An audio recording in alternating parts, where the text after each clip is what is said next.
bisial chung hi kumsang khazukwa somnga pasari July ni khat khan puchal ku ngale pidar awite inkara ani sapui khwa lo pianga unaw pian pui mi pa pahni le mei chhia panga ane ani kumsang khazukwa somriat pali January thla puke sang chung anen inein fapa pali le fanu pakhat an neya tu som an nei bok ama hi mizezoile bi poi soi hlau takadi a apha kang to kin ko shana telve china zaipola telte nuamati china ko sharin khom pui kalte angai poi mo china ni apasel fanau te mangaya hui khom chin bi ani a fanau en kol ko nga po thanhe mangain mani fa te swal na zek ngai lo ani ne hi fanau en kol na ko nga po pathiamal som na adong ni in an soi chin kumsan hi som pruka chengin bipi sang le zun thum nat nei na tla buak ve a thataka in en kolina hun taka in check up china ni kumsan hi som ne panga July ni som pasari zi nga tho chu chaw thut maya rang taka dam do in pan pui ni nuwa doctor le nurse ten thei top chwa ma se chan thei ani talawa he khove hi lo chwa santa ani boina thi champha lo thlen hian apasal pusang chunga bong kon le afat te chuan an ngai ema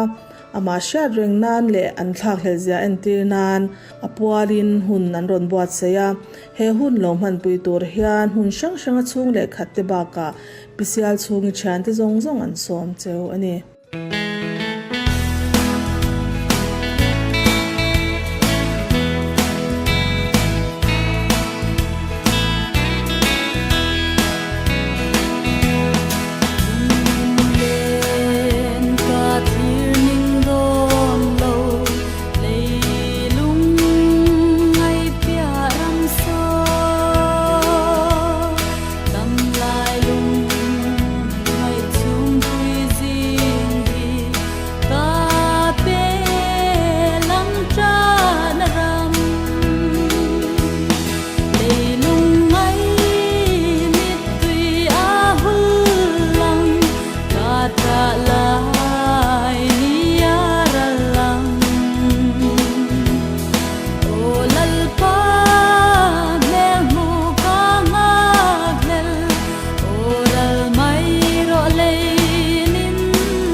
An san dam tu fa king